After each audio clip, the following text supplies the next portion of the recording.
Who's better, Martina, right now between Carlos Alcaraz and Yannick Sinner? 50-50. I mean, I think Alcaraz at his best is better than anybody at their best. And that includes Sinner, and that includes Djokovic for me. He's What?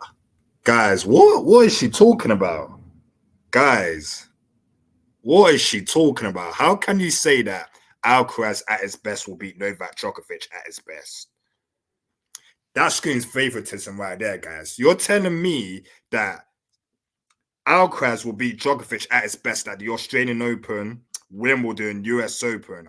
French Open, I'm a bit 50-50 on that, but you're telling me that he would beat Djokovic at his best?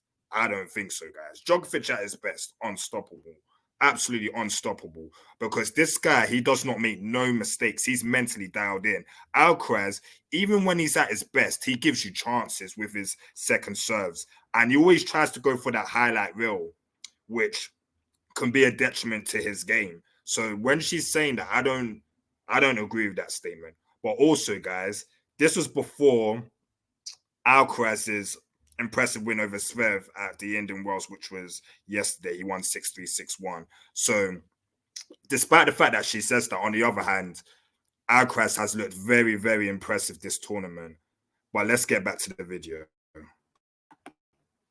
just got his weapons are a little bit bigger, but Sinner's a little more solid and a little less risky kind of player.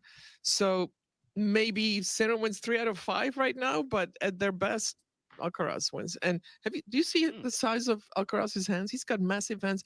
That's what allows him to do that little flick, that ridiculous shot, that half volley, or the passing shot.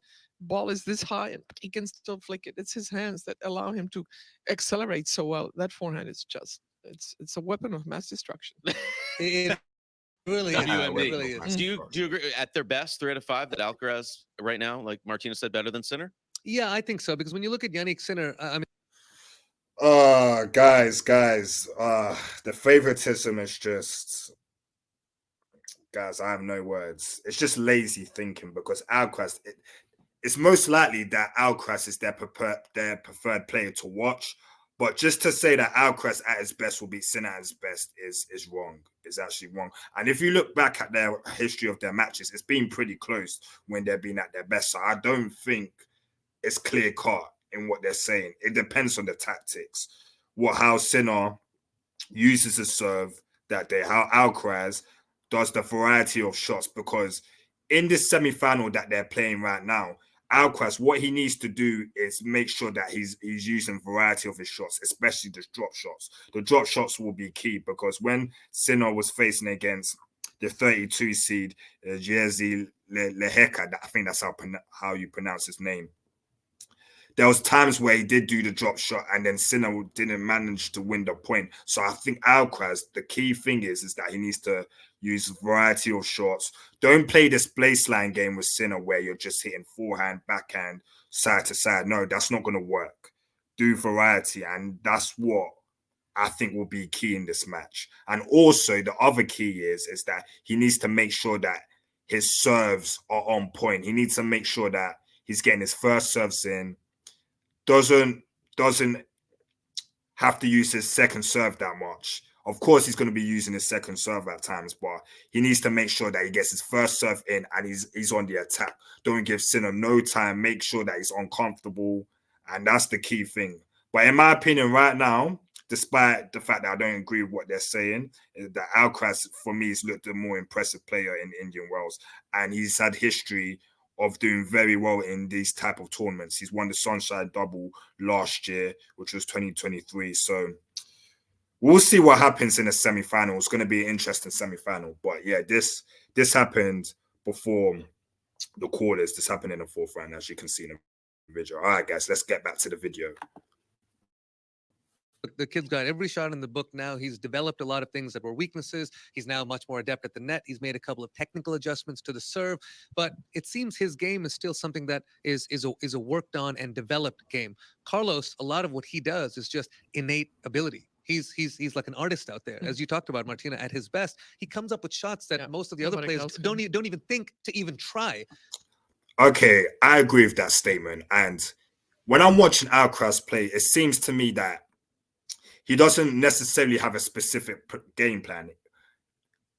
He just goes by, I'm not necessarily saying he goes fully by instinct, and talent alone, but it looks like he does. It looks like he hopes that his talent will eventually get him the win. But with Sinner, what he needs to do is he needs that, like I said, he has to have a clear game plan, do variety of shots, give Sinner no time. Don't rely on talent and talent alone. It's not going to work against Sinner.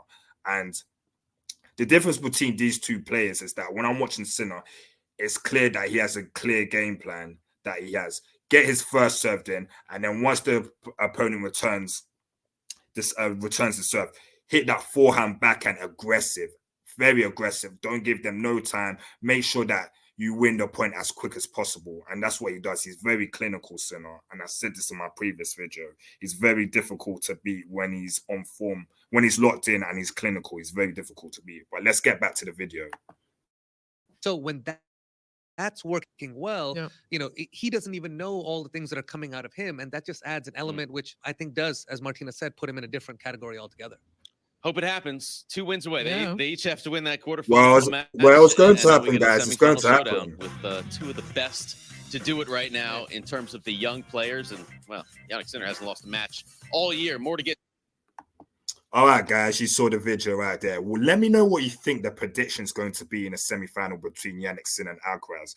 I think it's going to be a pretty close match. It could go down to 3 sets, hopefully, or it could be 2 tight sets.